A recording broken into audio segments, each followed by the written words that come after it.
Cambridge IELTS 9 by University of Cambridge ESOL Examinations, published by Cambridge University Press. CD 1. Test 1. You will hear a number of different recordings, and you will have to answer questions on what you hear. There will be time for you to read the instructions and questions, and you will have a chance to check your work. All the recordings will be played once only. The test is in 4 sections. At the end of the test, you will be given 10 minutes to transfer your answers to an answer sheet. Now turn to Section 1. Section 1. You will hear a man phoning to inquire about a job vacancy. First, you have some time to look at questions 1 to 4.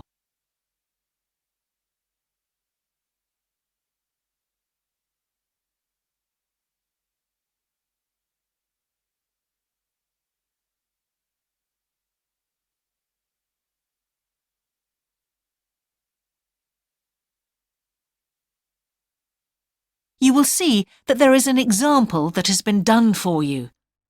On this occasion only, the conversation relating to this will be played first.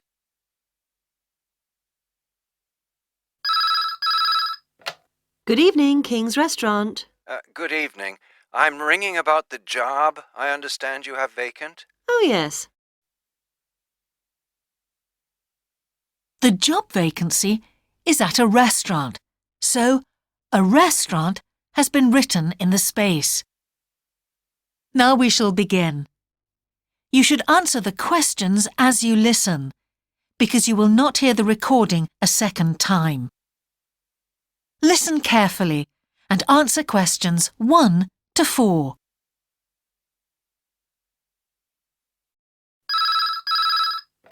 Good evening, King's Restaurant. Good evening. I'm ringing about the job I understand you have vacant. Oh, yes. I'd like to find out a few more details, if I may. Yes, of course. Can I take your name? It's Peter Chin. OK, Peter. Well, if you want to ask about the job, and then if we're both still interested, we could arrange for you to come for an interview. Great, thanks. I'm afraid I missed the advert for the job, but heard about it from a friend. That's no problem at all. What would you like to know? Well, what sort of work is it? Washing up? It's answering the phone. Oh, right, fine. And not waiting at table. That'd be good. And how many nights a week would it be? Well, we're really only busy at the weekend. So 2 nights? 3, actually, so it would work out at 12 hours a week. That'd be fine. It wouldn't interfere with my studies. Are you at the university? Yes, first-year physics student. Oh, right. And because I'm not an EU national, would I need a work permit? Yes, you would. Just get your tutor to sign it. That wouldn't be a problem if I were to get the job. Where exactly is the restaurant? Well, we have 2 branches. The one we're recruiting for is in Hillsdon Road. I don't know that. How do you spell it, please? It's HILLSDUNNE Road. Got that. Thanks. Is it near a bus stop? Yes, the nearest one would probably be just beside the library. Oh, yes, I know it. That'd be fine for me. And could I ask about the pay? We're offering £4.45 an hour. That's very good. My last job was £3.95 an hour. Before you hear the rest of the conversation, you have some time to look at questions 5 to 10.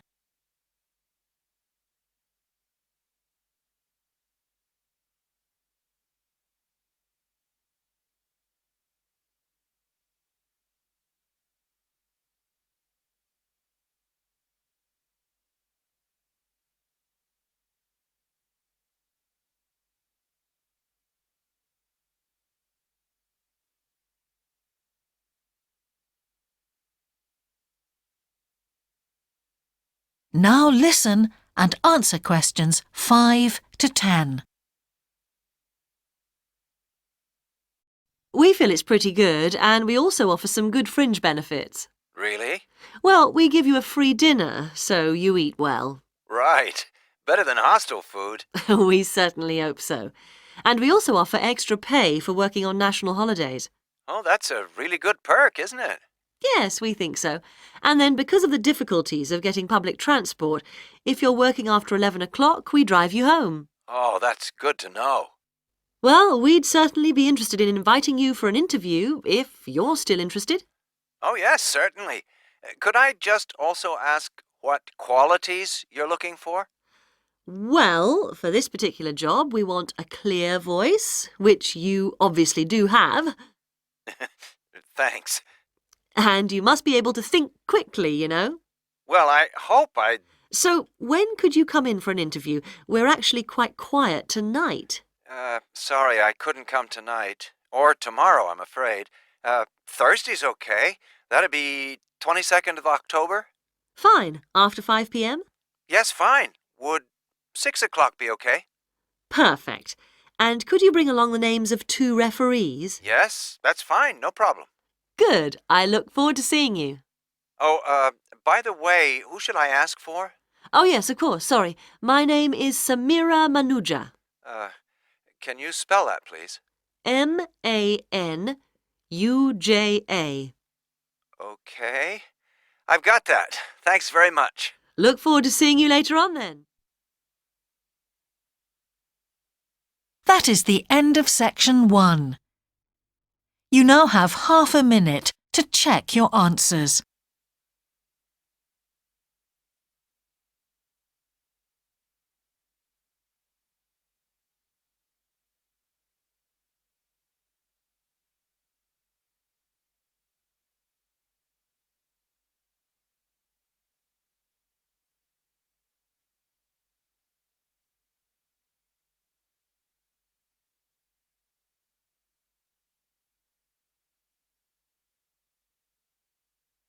Now turn to section 2.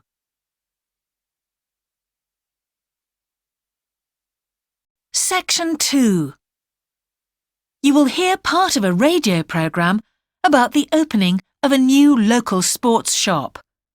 First, you have some time to look at questions 11 to 16.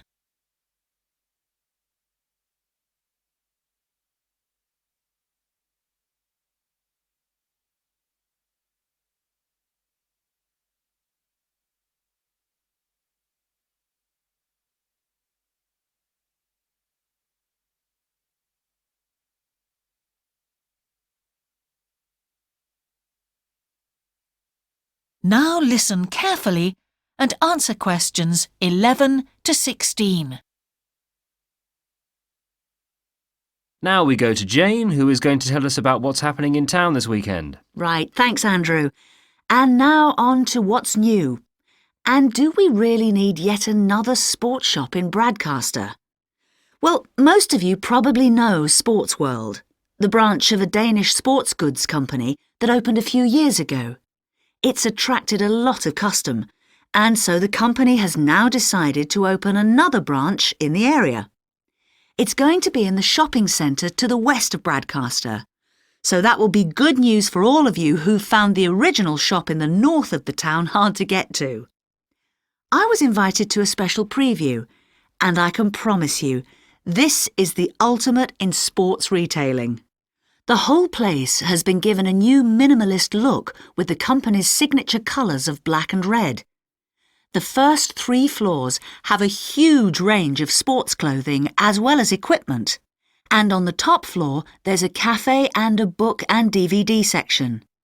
You'll find all the well-known names, as well as some less well-known ones. If they haven't got exactly what you want in stock, they promise to get it for you in 10 days. Unlike the other store, where it can take up to 14 days. They cover all the major sports, including football, tennis and swimming. But they particularly focus on running, and they claim to have the widest range of equipment in the country. As well as that, A whole section of the third floor is devoted to sports bags, including the latest designs from the States. If you can't find what you want here, it doesn't exist. Before you hear the rest of the programme, you have some time to look at questions 17 to 20.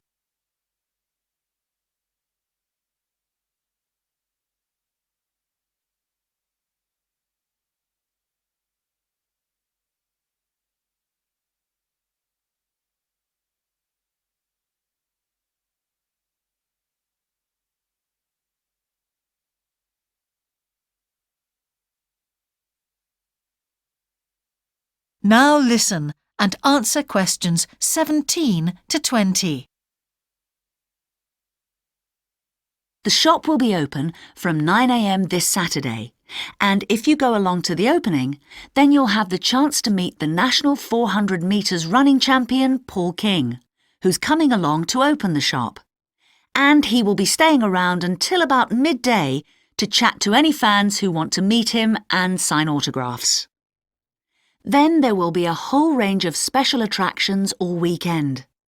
There will be free tickets for local sporting events for the first 50 customers, and also a special competition open to all. Just answer 15 out of 20 sports questions correctly to win a signed copy of Paul King's DVD, Spring Tips, while the first person to get all the questions correct gets a year's free membership of the Bradcaster Gym. All entrants will receive a special sports calendar with details of all Bradcaster fixtures in the coming year. One of the special opening offers is a fitness test, a complete review of your cardiac fitness and muscle tone, actually done in the shop by qualified staff. This would normally cost £30, but is available at half price for this month only. There are only a limited number of places available for this, so to make a booking, phone 560 341. In addition, if you open an account, you get lots more special offers, including the chance to try out equipment at special open evenings. That is the end of section 2. You now have half a minute to check your answers.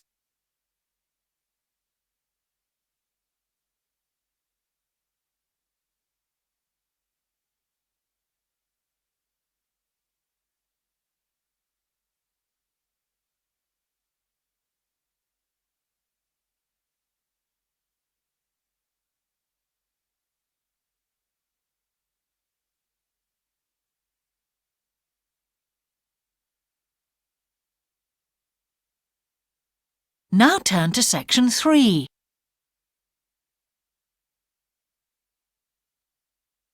Section 3. Two overseas students called Spiros and Hiroko have just finished the first semester of their university course. They are discussing with their English language teacher how they coped with the course. First, you have some time to look at questions 21 to 25.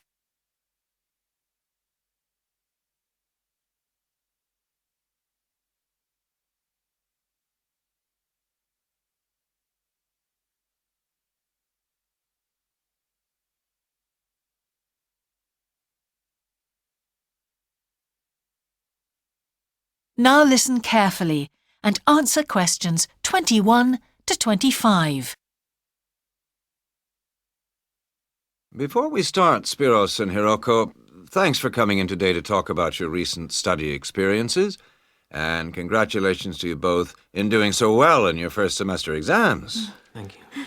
I'd like to discuss with you the value of the English for Academic Purposes course you did here last year before starting your university course. Spiros, if I could start with you, what parts of the program have now proved to be particularly valuable to you? I think that having to do a seminar presentation really helped me.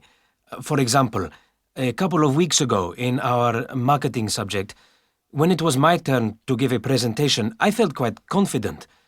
Of course, I was still nervous, but because I had done one before, I knew what to expect. Also, I know I was well prepared, and I had practiced my timing. In fact, I think that in relation to some of the other people in my group, I did quite a good job, because my overall style was quite professional. What about you, Hiroko? That's interesting.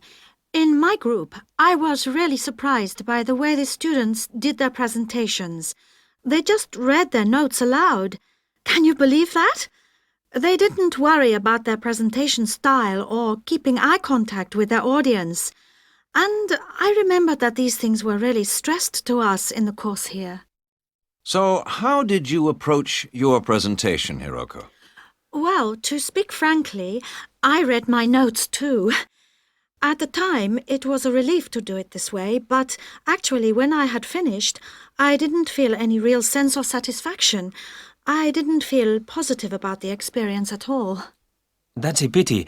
You know, although I was pleased with my presentation, I am not so pleased with my actual performance right now in the tutorials. During the whole semester, I've not said anything in our tutorial discussions. Not a word. Really, Spiros? Why's that? Do the other students talk too much? It's partly that, but it's mostly because I have had no confidence to speak out. Their style of speaking is so different. It's not the style we were used to during the course. They use so many colloquialisms. They're not very polite, and sometimes there seems to be no order in their discussion. Also, they are very familiar with each other, so because they know each other's habits, they can let each other into the discussion. You're right, Spiros. I've experienced that too. Before you hear the rest of the conversation, you have some time to look at questions 26 to 30.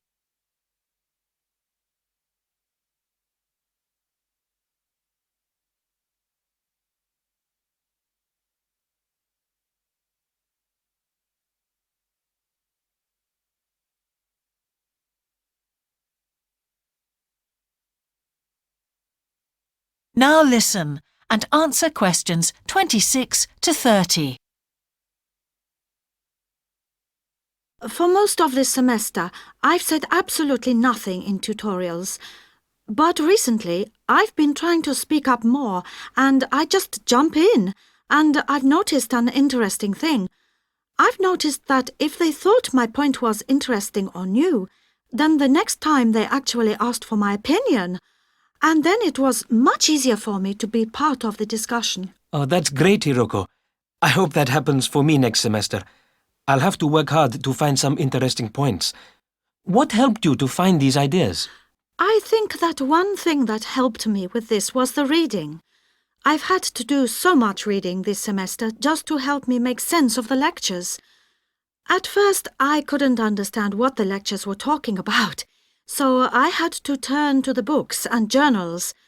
Every night I read for hours, using the lists of references that were given, and I made pages of notes. At breakfast, I read and read my notes again. This habit has helped me to follow the ideas in the lectures, and it's also given me some ideas to use in the tutorials. But I did so much reading anyway. I don't think there's any time left over for anything extra. My reading speed is still quite slow, though I'm much better at dealing with vocabulary than I used to be. What else do you think we could add to the course program to help with this reading problem? There's not really anything because it's my problem. I remember we were given long articles to read. We didn't like that, but now I realize that reading those long articles was good preparation for the things I need to read now. Also, in class, we regularly had speed reading tasks to do, and we kept a record of our reading speed, so the teachers were encouraging us to work on that. That's true, Spiros, but what we read could have been different. Sometimes in the English class, I felt frustrated when I had to read articles about the environment or health or education, because I wanted to concentrate on my own field, but we didn't read anything about engineering. So I think I wasted some time learning vocabulary I didn't need. But surely the strategies you were taught for dealing with that vocabulary were helpful? Yes, but psychologically speaking, I would have felt much better working on reading from my own field. What do you think, Spiros? Oh, I agree. That would have helped my confidence too, and I would have been more motivated. It was good, though, that we could work on our own topics when we wrote the research assignments. Okay, let's move on to writing now. That is the end of section 3. You now have half a minute to check your answers.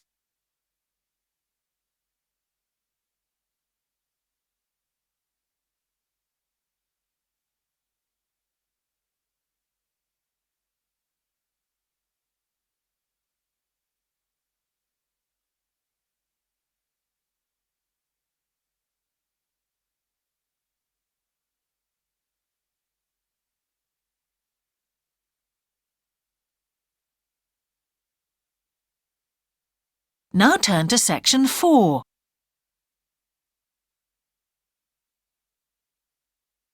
Section 4. You will hear part of a lecture about a problem related to the behaviour of certain sea creatures.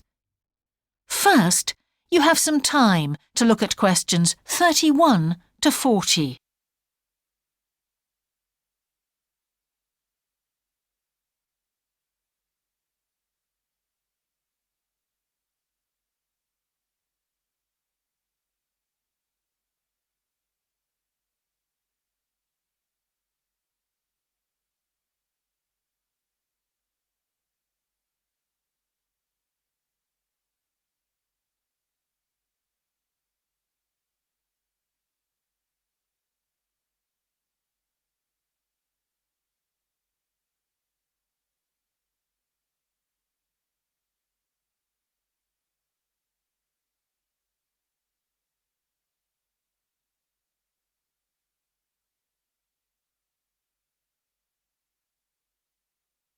Now listen carefully and answer questions 31 to 40.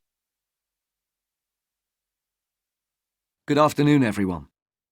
Well, with some of you about to go out on field work, it's timely that in this afternoon's session I'll be sharing some ideas about the reasons why groups of whales and dolphins sometimes swim ashore from the sea right onto the beach and, most often, die in what are known as mass strandings.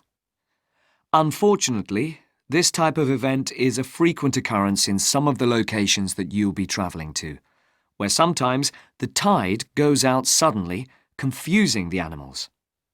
However, there are many other theories about the causes of mass strandings. The first is that the behaviour is linked to parasites. It's often found that stranded animals were infested with large numbers of parasites. For instance, a type of worm is commonly found in the ears of dead whales. Since marine animals rely heavily on their hearing to navigate, this type of infestation has the potential to be very harmful. Another theory is related to toxins or poisons. These have also been found to contribute to the death of many marine animals. Many toxins, as I'm sure you're aware, originate from plants or animals. The whale ingests these toxins in its normal feeding behaviour, but whether these poisons directly or indirectly lead to stranding and death seems to depend upon the toxin involved. In 1988, for example, 14 humpback whales examined after stranding along the beaches of Cape Cod were found to have been poisoned after eating tuna that contained saxitoxin, the same toxin that can be fatal in humans.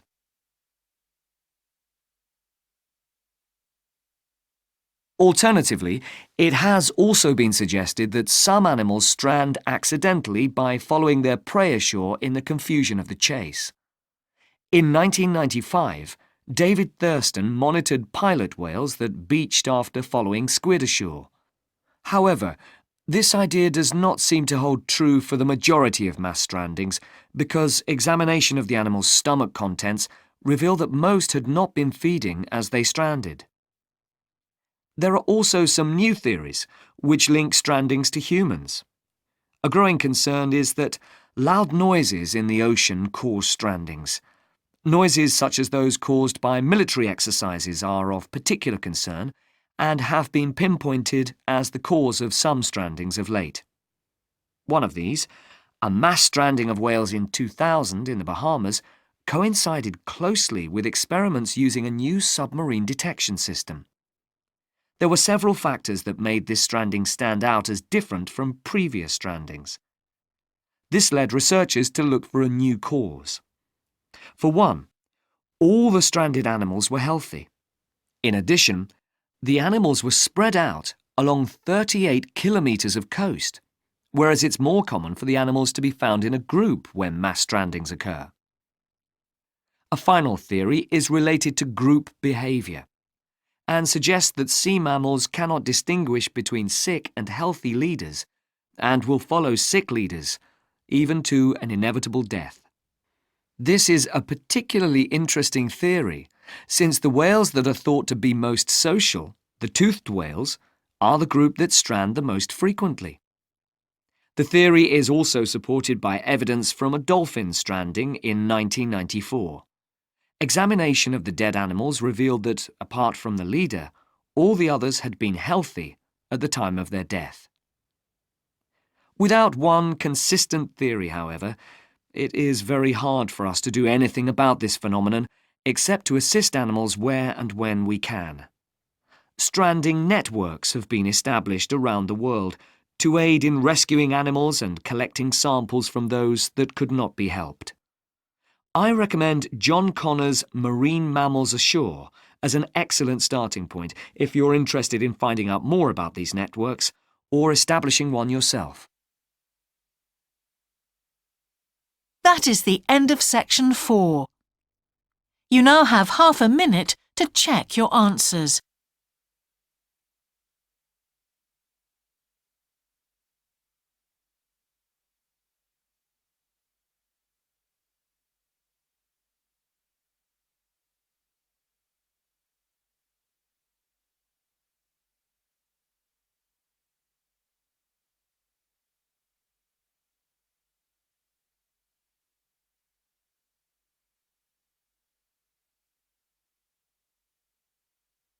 That is the end of the listening test. In the IELTS test, you would now have 10 minutes to transfer your answers to the answer sheet.